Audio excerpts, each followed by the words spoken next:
ਔਖਾ ਵੇਲਾ ਲੰਘਤੇ ਜਾਂਦਾ,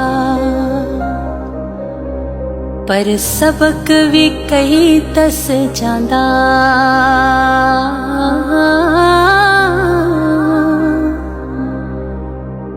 ਅਸਲੀ ਚਿਹਰੇ ਤੇ ਨਕਲੀ ਸੂਰਤਾਂ,